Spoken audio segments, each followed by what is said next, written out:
Hello, welcome back to Trust Yourself, episode 10.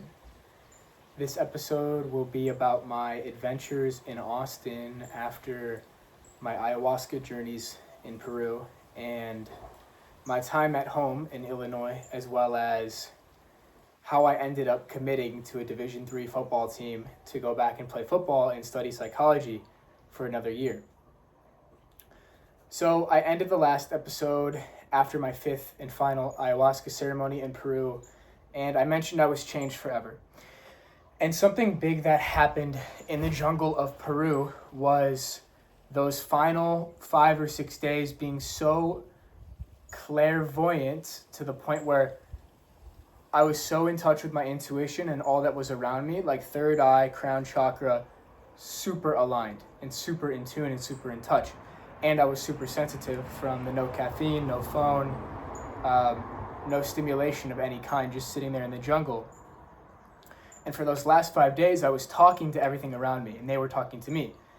Mainly it was birds and frogs in the jungle, but the whole jungle was talking to me, and I was understanding it, and I was picking up on each chirp or whatever, and I would equate it with a word because my intuition was so tapped in for the first time. I'd always been intuitive, but this was to a new level. And so in my newsletter about these ayahuasca adventures, I ended it saying, always hear the birds sing, as like a little reminder to always stay present, stay open, stay clear hearing, and stay tapped into God. And it was so interesting because the same day I wrote that newsletter and said, always hear the birds sing, which was based on a quote from the Polar Express, a Christmas movie I used to love watching with my family. The quote from the Polar Express at the end is like, always hear the bell ring, right? That's the belief in Santa Claus, but always hearing the bell ring in life is always staying connected and hear God speaking to you. There's a quote in Course in Miracles I just read today, so it's top of mind. It says, God speaks to me all through the day. And so this is what I was starting to experience with the birds and everything talking to me. So now going back to Austin, going back to the city, I was very curious, how was this going to happen? And so I remember those first few days were a pretty tough transition. Like I remember seeing my phone and seeing the hundreds of emails and hundreds of texts, like Telegram messages, iMessage, Instagram, Twitter, Snapchat, WhatsApp, all of it. And I remember the first feeling was like, oh my God, I need a coffee and a vape. Like I had built myself into a lifestyle where I needed stimulation in order to keep up with what was going on in my phone. And so that was a clear indicator, like something was out of alignment, right? Something was out of accordance with nature. And over these past few months,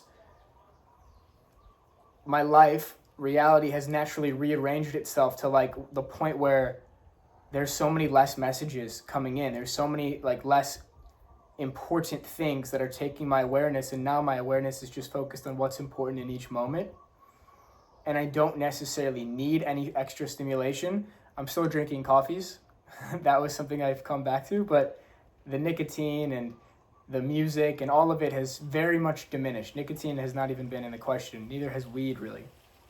So that's been great. But what happened when I went back to Austin was, just as the birds were talking to me, everything around me was also talking to me in Austin. So the dog barking in the background, the train horn going off at the right exact moment, that was like an indicator to move from one thing to the next. Something else I've been picking up on here and there is like each animal represents something too, which I'll get more into in the next video about Hawaii. But like the insect, the fly that flies in your space, that means stagnant energy. It's all energy and frequency in this quantum universe. Every single thing in an interconnected universe means something. It's all interconnected. There's no coincidences. The train horn is not just a train horn. It's something's there. And when you get really in touch with your energy and really in flow with life and in harmony with nature, nature and you are on the same page.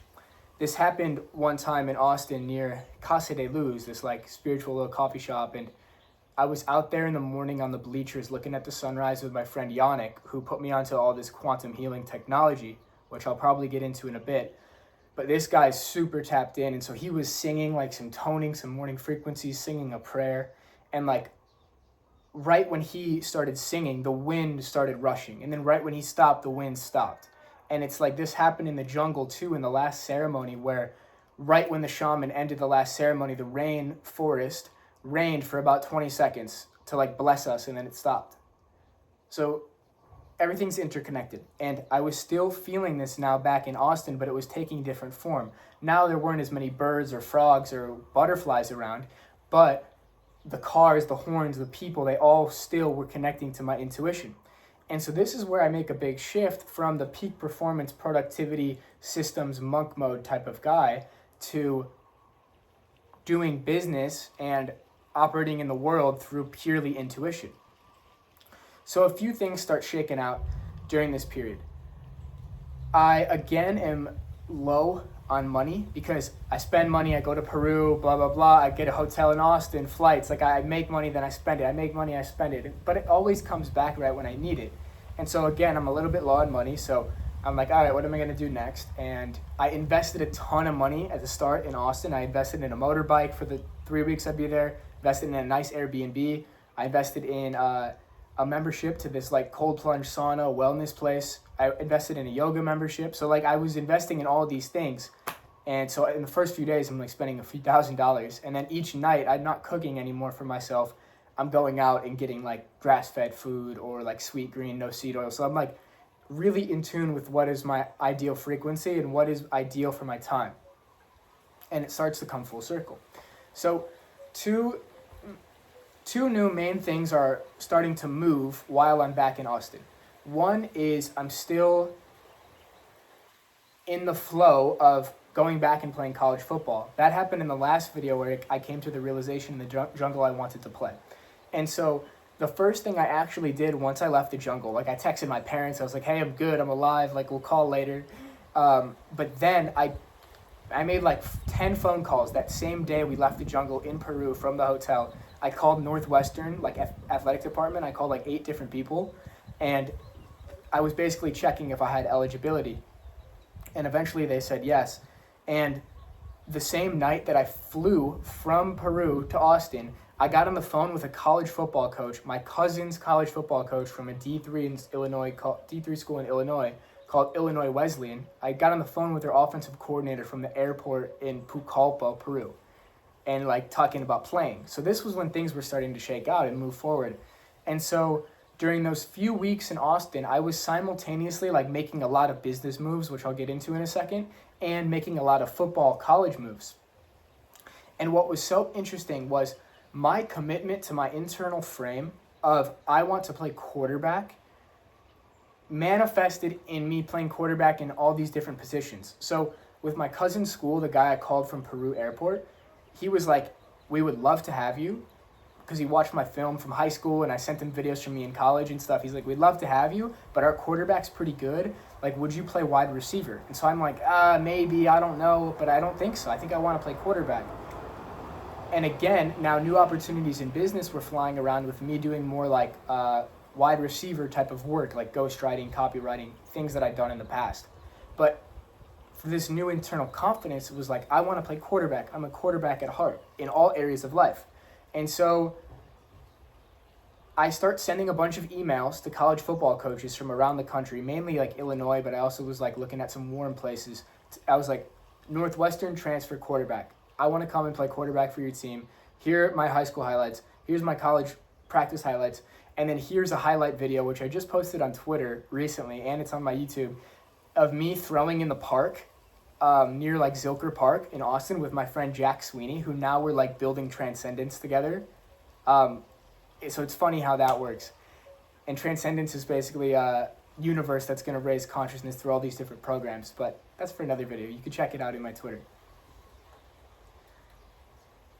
So with these coaches, some of them are responding like, yeah, we're interested, let's get on a call. And others are like, we want you to play wide receiver. And so with the ones that they wanted me to play wide receiver, I was like, no, I'm not responding. And from that frame, one coach comes into my field very quickly from Illinois Benedictine, a school like 30, 45 minutes from my hometown in Illinois that my dad happened to play at 35 years ago or something like this. 35 years ago. He played there for 1 year, his first year. and then he transferred. And they were called the Eagles, which was also interesting to me.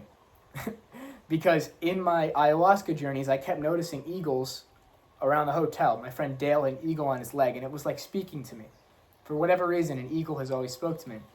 So we get on the phone, and I'm like walking around downtown Austin talking to this college football coach, and he's like, we need a quarterback bad. And I'm like, okay, like, bet, let's do it. So we were just in constant communication over the next few weeks, and like nothing else was manifesting. The other coach like kind of stopped talking to me, the one about playing wide receiver, because the interest was just not there mutually. But we set up a visit for me to go on like Tuesday, November 25th or something, like a few days before Thanksgiving, to go visit Illinois Benedictine the day after I got home from Austin. So the funny timing of all this was at the same time I was making my moves with college football and college, I'm also making moves in business, marketing, creator economy type of things. And so I come up with this new offer as I'm helping another guy named Tim McCary launch like a sales mental performance cohort. I come to a conclusion because I literally draft up a strategy for him in like 30 minutes. I'm like, I can help people launch cohorts. One, I can launch my own cohort if I want to because I've done it like 5 times. 2, I could help other people do it. So I put out an email. I said, I'm looking for a few people that want to launch their first cohort by 2025. It's $1,000 plus I'll take 10% of the cohort. Here's a time, like, book a time if you're interested. And the first person that books a time, like almost instantly, is my friend Nick Sweeney, Jack's brother from Austin, based E10. Also, you might know him as Bass Bot.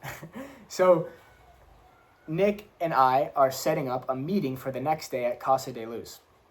And so I'm going to potentially now help Nick launch his cohort. And one other guy named Joe Fair also responds, and he's like, hey, dude, I'm in Austin. Like, would you want to meet up? So I'm like, sure. So I schedule a meeting with him at a new coffee shop 2 hours after the one with Nick. So I'm like, okay, two interesting meetings. Let's see what happens. Both cool guys.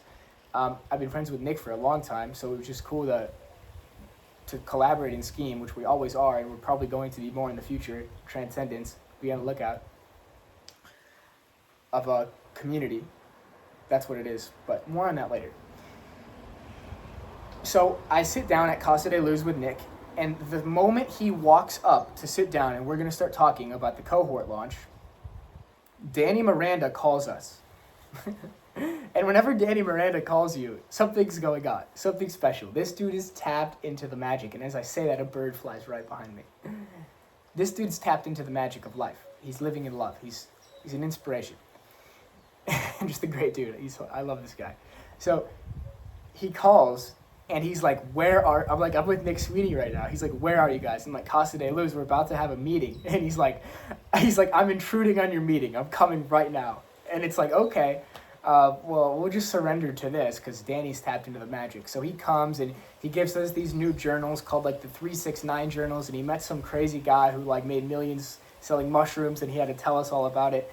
But what seemed to be happening was we were in some constellation around launching something together, and that idea started to come. It was like, okay, we thought the cohort was just for me and Nick, but Danny and Nick had already been talking about launching a cohort or retreats together recently. So that was already kind of manifesting in motion. So now us 3 are sitting down, and it's like, wait, whoa, this feels like it could be something. So we start talking about launching a 3-person cohort, but it doesn't feel aligned for me for whatever reason. And the frame I came back to is like, yeah, I'm down, but I don't want to commit to anything beyond the new year because of like, I'm going to be in Illinois potentially playing football. I don't know what's going to happen, but I will quarterback your launch through the end of the year. So we end up coming to an agreement of like the next few days of, yeah, I'll help you guys launch your cohort as a quarterback. And then Jack Sweeney comes in. And so we have this like 4-person team, and their cohort is launching January 1st. It's called Alignment Academy. I would highly recommend checking it out. It's going to be incredible. Couldn't say better things about what they're going to be able to do. Like, if you want to learn how to live in love, live in alignment, peak performance, focus, flow state, transcending bad behaviors, check that out. And it's super affordable. So I hold the frame of quarterback for this, and boom, it manifests. Then the meeting later with Joe Fair, he comes in, he's looking like a Greek god. He's like a 6'6" bearded dude. He looks like he's straight out of like the Bible or something. This guy's fucking crazy. And again, he's like we start talking. He's like, what are you going to help me with? I'm like, I'll help you with, I'll give you advice. I'll consult you basically. So holding the frame of playing quarterback rather than doing manual work. And so it's like, yeah, boom, let's do it. So now 2 new deals have come back full circle to me right as I'm like about to hit 0 for money. I'm like, I can help you guys launch your cohorts. I can quarterback them. And by holding that frame of quarterback, I end the meeting with Joe. It's like 3 o'clock now. I check my phone. I got an offer from Illinois Benedictine to play quarterback. And it was like, oh my gosh, I'm starting to understand how this universe works a little bit. Right? By holding my internal frame as who is my highest frequency, highest self, those things manifest. But if I would have caved and I would have said, yeah, like even if I didn't listen to my intuition, I would have been misaligned. And those things would not have been able to flow so perfectly. So I end up over the next month or so helping them get their cohorts built from the beginning, building curriculum, strategizing, scheming. And both of their cohorts are going to be launching January 1st. Also, Modern Man Rebirth is going to be a great cohort as well. Super intimate, holistic health, vitality, spirituality, all of it. Check both of them out. I can link both below. So, in addition to these things happening, I just feel so tapped into the flow of life. Like I'm not planning anything anymore. I'm not really planning my days. I'm just like I'm starting to really move by intuition. There still is a little bit of structure and planning with like, okay, I'm going to go to the coffee shop. I'm going to plan this yoga class. You know, I'm kind of trying to walk this middle way. And sometimes I get a little bit misaligned. Like I'm doing too much again. And I made really fast action after the ayahuasca. Like most people really go slow and integrate and like take a long time, which is great. And I highly recommend it.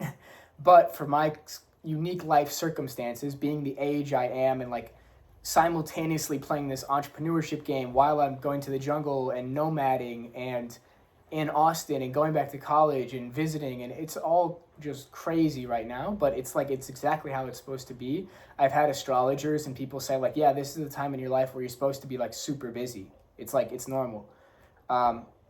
And it's not so grounded. So the next year is going to be more grounded for me, like being in Illinois for a year in college playing football. It's probably still going to be busy, but it's going to be more grounded, less movement, but we'll see. Some other things that start happening in Austin, one that comes to mind that was really fun, and it felt like me stepping into a next layer of purpose, was I was hosting Tao Te Ching book clubs on Tuesday nights. I called them Tao Te Ching Tuesdays, and I hosted 2 of them. And so the first one, like 7 or 8 friends came to my little Airbnb and we did a book club basically. And how we did it was we did it as like tarot cards almost, where we all had a Tao Te Ching book.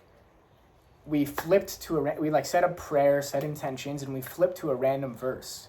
And the verse was always exactly what we felt we needed in that moment. And so we'd read our verse to the group, meditate on it, talk about what it meant to us, and then other people would be able to give feedback. So it really, like, whether it's tarot, whether it's Tao Te Ching, these things are really tools to connect deeper into the subconscious and bring things to the surface and then get feedback and reflections from other tapped in conscious people.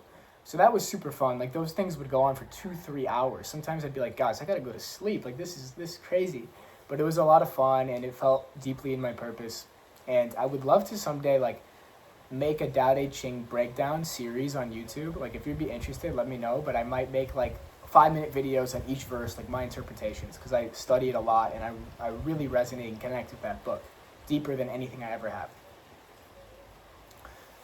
Other things that start to happen during this time in Austin are getting a little bit deeper into tarot cards. So I was advised by this Vedic astrologer before I went to Peru. He said, first thing you do when you get back to Austin, go to a spiritual store and pick up a tarot deck that speaks to you. And so what I did those first few days back in Austin when I was staying at a hotel was there just happened to be a witch shop across the street called Austin City Alchemist. And so I went in there and I saw this tarot deck. It's like just the normal standard one, Rider-Waite tarot. It's inside or else I grab it. I don't need to grab it, but it spoke to me because the guy on the cover, it's the card called the Fool. You can look it up. You've probably seen it if you follow my stuff. This Fool he's like this traveler. He has long blonde hair. He's like looking out over a cliff. He's like taking a leap of faith. And what spoke to me about that in particular was the long blonde hair. Like, I don't have super long hair, but this is the longest my hair has ever been in my life. Like, if you can believe it or not, I've always been like the super straight, clean cut dude. But I saw that deck, and I had been seeing those visions during my ayahuasca journeys of me being this dude with longer blonde hair. And I was like, that's me. I'm going to get this deck. So I got that deck. I started to get like Palo Santo and like incense, and I started to like get a little bit more into the mystical realm. I felt like I was at in like a Harry Potter store. Like, if you know Harry Potter, they have like Diagon Alley where Harry buys his wands and like his books and stuff, and I felt like that store was really it. Got this beautiful candle, and it was really cool.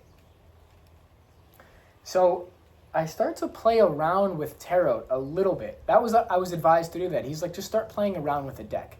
So I start to play with it, and like I pull one card every morning, and I'm like, okay, like I look up the meaning on ChatGPT or the little book, and I start to like just play a little bit. And now my life is like going directly in correlation with tarot. Like it's telling the story of my life, and I'm just watching it happen, and I know exactly when to pull a card or when not to pull a card based on if I hear a sign from an angel or from a spirit around me, and what the sense I get in my body. It says yes or no. But at the time I was just getting into it, like at the start of Austin, so I wasn't this tapped into it. But I was starting to play around, and so over the course of those few weeks in Austin, tarot starts to become more and more relevant for guiding me on the right path. And I had some really profound readings where I kept pulling the Fool. Like, the Fool is really why I'm in Hawaii. Like, this card, like, is what sent me to Hawaii. A few other things that happened that sent me to Hawaii as well were, like, these Rasha meditation sessions. So this is all tied in. The Rasha is a machine I found through this guy named Yannick, through Nick Sweeney and Danny Miranda and Jack Sweeney, that was actually above Casa de Luz. So I was doing all these crazy tarot readings at Casa de Luz. I was getting the Fool. I was starting to tap in. And I start to do these frequency healing sessions, these quantum frequency consciousness elevation sessions, might be the way to say it. And I'm starting to notice profound transformations and profound benefits. The first two sessions, and I've written about this in newsletters, all I felt was intense healing in my testicles, basically. Because I realized I had to download, I've been abusing myself for the last 10 years. Like, I've been sexually abusing myself for the last 10 years, and like having my phone right next to my balls all the time, wearing polyester, wearing spandex. It was horrible. And what I felt was like, I didn't want to go test this, but I felt the frequency of cancer, which might scare people to hear, but cancer is just a frequency. All these diseases are just frequencies. I'd recommend reading the book Sanctuary, The Pathway to Consciousness. It goes into this a little bit, and it would explain all this way better than I can. But essentially, I start to feel all this profound healing going mainly to that area in the first few sessions. And so that's starting to make me think, wow, I want to go somewhere warm for like the next 6 months. I don't know what I'm going to do with football yet. That's kind of up in the air, but I want to go somewhere warm. I want to lay in the sun naked, and I want to heal my entire body, especially my genitalia area. So I'm having that realization while I keep pulling the cards of like the Sun in the tarot deck, the Fool in the tarot deck. And I realized eventually the cover of that deck, which was the Fool with the Sun in the background, I'm like, that's me. That's where I'm supposed to go next. And that sent me to Hawaii. So I start doing these quantum healing sessions. I start doing tarot, and I'm starting to feel more tapped in than ever. And I'm noticing the quantum Rasha frequency healing sessions. I'm noticing more profound benefits and more profound awakening experiences and healing experiences than I even felt during ayahuasca. Ayahuasca was great because it took me to the depths of hell. But Rasha, like I would go in for 90 minutes, all the frequencies play, blah, blah, blah. Then I leave and I'm totally good for the rest of the day. But my decisions start to change because I'm operating at a new frequency. I'm like, I'm not wearing polyester ever anymore. I'm only drinking Mountain Valley spring water. I'm not drinking out of plastic. I'm not eating seed oils as much as I can. And all these things and I'm able to tap into intuition and the sounds around me more and more because my frequency distortions, imbalances, energetic imbalances are becoming more into alignment. So with Rasha, this starts to be something that over the next few weeks, up until this present moment where things are manifesting, transcendence, my vision for the school of raising consciousness, now brings in Rasha quantum healing consciousness elevation technology, which is going to be the first cohort and potentially community very soon in the next month or two, having 2 sessions a week. They all start to come together at the same time. And I'm just like so tapped into the flow of life where like it seems like the wind is blowing me in the right direction. Like literally the wind is blowing me in the right direction. God knows where I'm supposed to go more than I know. And I'm starting to realize this. So these are all some magical things that were happening in Austin. And another really magical thing that capped off the Austin trip was my first men's retreat in Austin with a great friend and brother, Cameron Hogan.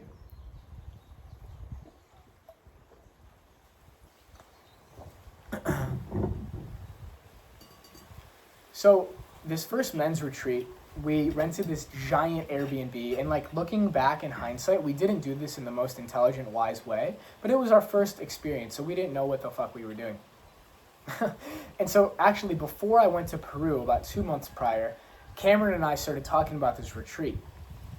And I made a spontaneous decision to fly down to Austin, like just for the weekend, to come record a podcast with him and then start like making plans for the retreat. So 2 months prior, I flew down there. We recorded our podcast, which is on this YouTube channel. It's called You Have 99 Potential. Here's how to unlock it. It's a really good episode. I'm probably much different now, but it was a good episode. And we also ended up booking the retreat. And we kind of were operating from this frame of like, fuck it. Like, this is going to be so successful. We are so open and surrendered. We are trusting so deeply. And so we ended up spending a lot of money on this retreat. We ended up booking this giant Airbnb mansion. And now in hindsight, it's like, okay, let's fill out the spots first, see how many people we have, and then buy the Airbnb. So we didn't end up being profitable with this retreat, which again, it's all working out perfectly. And it was a beautiful, great experience anyways. And it gave me the internal self-confidence of like, I could go run a retreat now. I can do this whenever. And going back to the retreat now, it was just absolutely magical. It was a dream come true to like, it was such a great learning experience for myself too. And Cameron, I think we might have grown and learned the most out of anybody there. And so I was like a bit nervous going into this. Like one of my deepest things is the pressure to perform or the illusion that there's something to do or like proving myself or having to do it right. But in reality, all I had to do was be the vessel to create the space for all the magic to happen. And so we had other people there who were like super tapped in mystic wizards. I mean, Cameron is super tapped in, intuitive healer. We had a guy named Tom Ross come, which I had an intuitive hit through a girl in Austin who we had this crazy experience with like past life trauma coming up where it came to my mind, I have to invite Tom Ross. So Tom Ross came and he did some incredible work around like forgiveness and karmic release and raising consciousness. And then Danny Miranda was there too. And whenever Danny's there, he's just like an emotional subconscious healing wizard. So it was just a magical experience. And there was about 10 or 11 guys there. And we had a trainer called Justin Lovato come in and do 2 group workouts for us and this super profound breathwork session. And this breathwork session, that was when I had the clarity of like, I think I'm going to go play football. Like whenever I get out of scarcity, whenever I'm operating from love and peace and presence and in my heart space, which that breathwork got me into, it was like, why not go play football? Just go do it. It's going to be fun. It's going to be awesome. And then another friend named Rocco came in and did a DMT pranayama breathwork, which was super profound. And I remember that was one of the most profound moments of the entire retreat and my life that I can remember.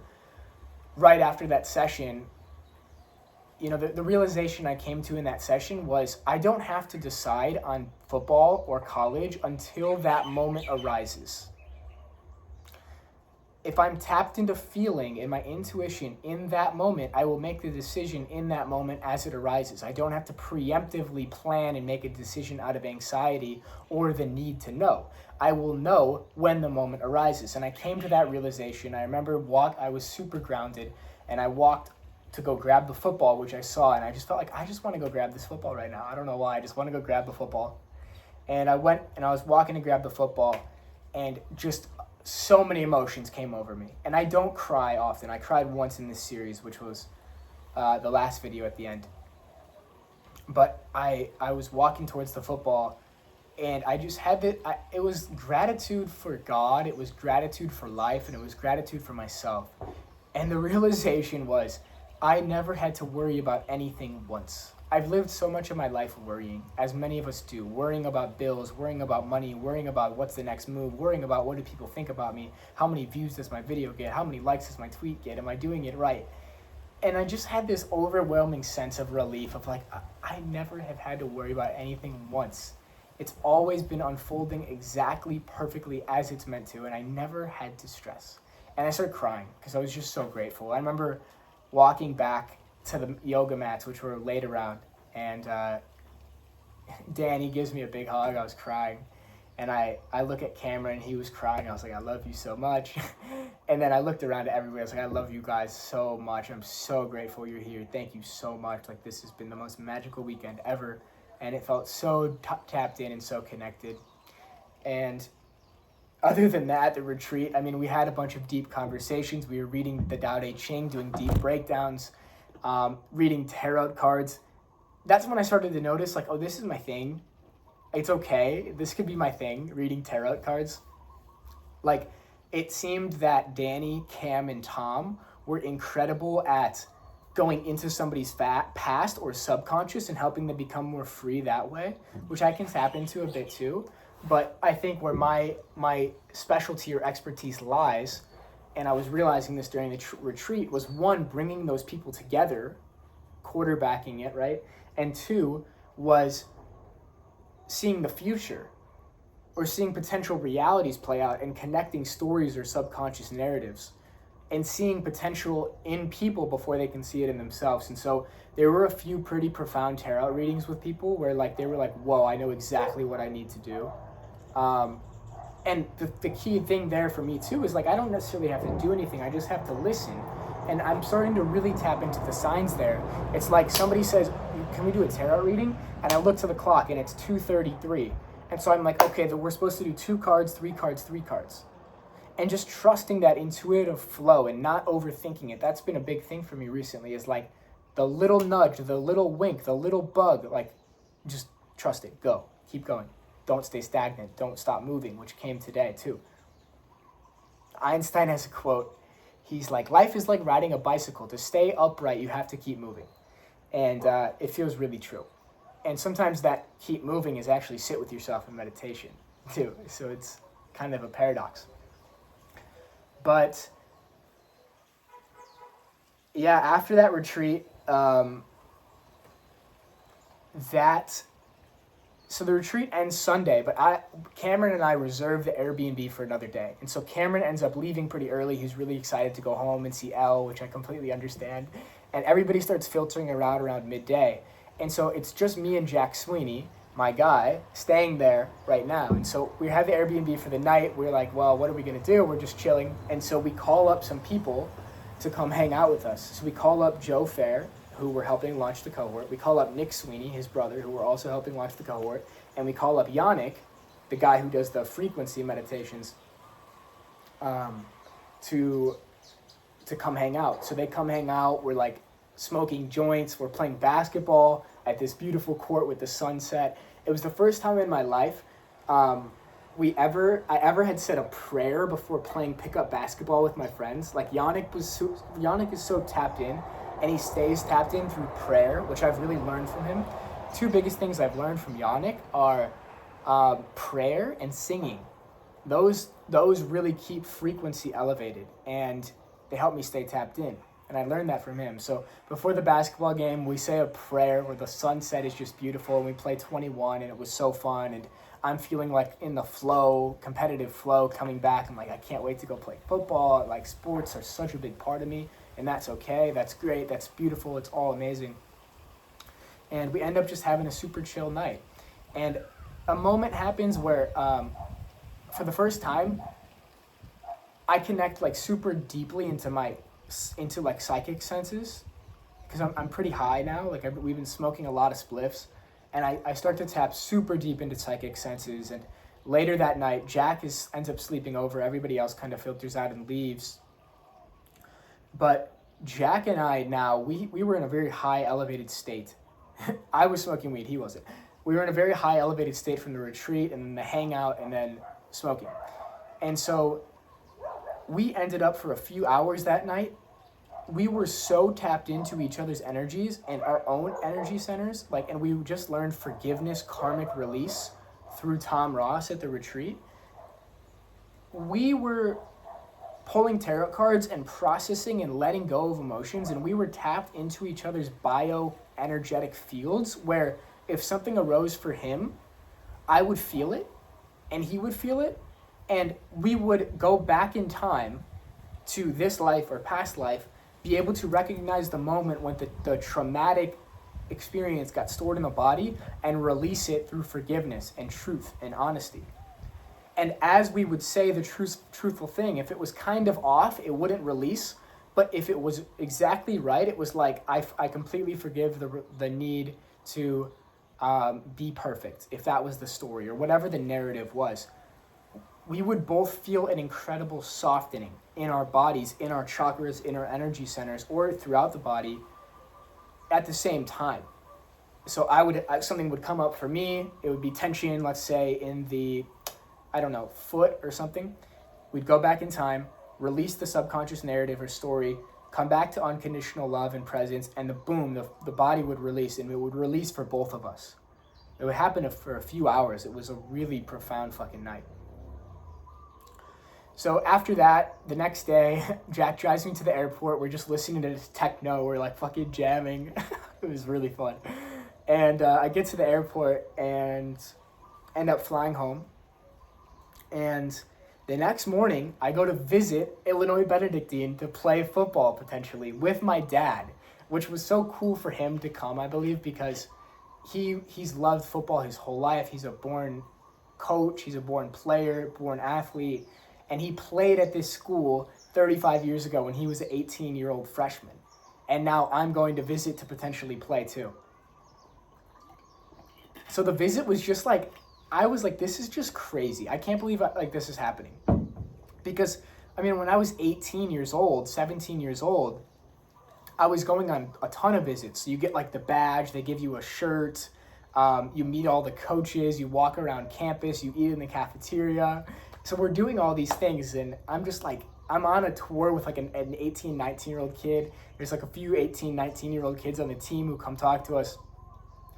And we go eat lunch, and I'm like meeting all the linemen and meeting all the other players, and they're all like these like 18 to 22-year-old kids, and I'm like, this is so fucking cool. And I'm like more, me and the coach are like more on the similar wave. It's so funny. But we end up going into the locker room, and like they have a jersey waiting for me with my high school number 6. They have a helmet, they have a football. So like, this is when you go do a photo shoot on a recruiting visit. So I was like, this is just so wild. Like, I never thought I'd put on a jersey again, put on a helmet again, do a recruiting visit again. I never thought any of this would happen. So I put on the jersey, I put on the helmet. I'm like, this feels fucking good. I'm holding the football, and we're taking pictures. And this is when all of it clicked. This was when I was like, God is so fucking real and so divine, and everything is so perfectly orchestrated. There's a TV on in the locker room. Aaron Rodgers is on the TV, my favorite quarterback, and he's the guy who sent me down the psychedelic rabbit hole in the first place 2 to 3 years ago by him talking about mushrooms and ayahuasca. And on the TV, Aaron Rodgers is on the Pat McAfee show. Pat McAfee was the other guy who sent me down the psychedelic rabbit hole with mushrooms. If you remember from one of the earlier videos, I don't know which video it was in this series, but one of the earlier videos. And on the TV, it says Aaron Rodgers, 4-time MVP, Super Bowl champion, ayahuasca enthusiast. And I see this, and so my dad takes a picture of me with the helmet on and the jersey, pointing to the part on the TV screen that says ayahuasca enthusiast. And so that was like, okay, I think I'm exactly where I need to be. And so I end up committing, I think a few weeks later, and so now it's officially going to happen. Like, I'm going back to play college football, and I'm going back and moving in and starting classes January 6th, which is like 2 weeks from now, 3 weeks from now. So also during this time at home, what else is going on? I'm starting to do public tarot card readings. I might bring those back. I don't know. Like, if you're interested, let me know. I might bring them back. They're super fun. I did like 10 of them, and I made a couple $100. I mean, this is so cool. Was doing like 25 vision calls, and again, I'm like, I want to go travel still before I go play in Illinois, because now I'm like going to play in Illinois for sure for the next year. And I'm like, I want to go somewhere warm. So I'm like, should I go to Thailand? Nah, that's too far. Should I go to Costa Rica? Maybe California. I thought maybe I'd go to Danny's Retreat in California, but didn't feel quite right. And again, I pull the fool or something like this. And a girl from Hawaii had texted me a few weeks prior who I met in Thailand. And then the moment, and I heard a song called Hawaii Song in this beautiful album by Alexis Sunshine Rose. And the moment that solidified it for me, because I think what happened was I asked God, I was like, just tell me where I'm supposed to go. Just make the decision for me. I don't know where to go. The same thing happened with football. I was like, I don't know where to go for sure. Make the decision for me. And then no coach responded to me except the coaches from Benedictine. So I was like, that's the decision. And then I was like, make the decision for me of where I should go travel. And so I go to get my phone fixed, which seemed like divine that it broke. And I go to get my phone fixed at the Verizon store, and they're like, yo, we don't fix phones. Go to this store like down the road. So I'm like, okay. So I go into that store, and I start talking to the kid working there. And I'm like, dude, you look so familiar. Like, did you go to my high school? And he's like, no, bro, I'm from Hawaii. And when he said that, I was like, okay, like, that's it. I'm going to Hawaii. So I went home, and I booked the Airbnbs. I booked the flights. And I booked this was crazy. I booked which part of Hawaii I should go to based on, I held out my hands. I said, this hand is Kona, which is on the big island of Hawaii. This hand is Kalani, which is like, or something like that, Kauai, which is another island. And I said, God, put more energy in the hand where I'm supposed to go. And I start to get all this tingling in this hand. So I'm like, okay, cool, I'm going to Kona. And so I booked my flight to Kona, and I find out later that day, I have 2 cousins that live in Kona that I haven't met since I was like 10 years old. Omar and Nina, and I'm gonna go meet them tomorrow for the first time as like an adult, or that I can remember. And so I book an Airbnb across the island in this place called Puna, which I'm in right now. And I get on the flight. What day is it now? The 21st? I think I get on the flight to come to Hawaii December 10th. And that's where this episode will end. So those were my few weeks back in the Matrix, back in society, after ayahuasca and some of the magic that happened that brought me back to playing football, quarterback, all of these crazy things. So the next video is going to be about Hawaii. This is my 11th day here. This is the 10th video. I'm going to be making 11 videos, which the last one will be tomorrow. And I'm going to basically tell the story of my 12 days here. And it's been nothing short of divine. It's been nothing short of divinely orchestrated, and I haven't planned anything. I'm just letting spirit move me in each moment. It's how I ended up making this video right now. It wasn't me who decided. In a way, it was me, but I was guided to it. I was guided to make this video series. I have tarot cards scattered around my entire house. It's all wildly divinely orchestrated. So excited to get into that tomorrow. If you made it to this video, the end of this video, thanks for watching. I appreciate you tuning in and staying tapped in with all these videos. It's so cool. And I have so much gratitude for everybody in Austin. I love you all. I love that city. Gratitude for Illinois Benedictine. Gratitude for the coaches for seeing me and giving me a chance and an opportunity. So grateful, so excited for that next chapter. But before that chapter starts, we have one more video about Hawaii. So with that, much love. Hope you have a great day.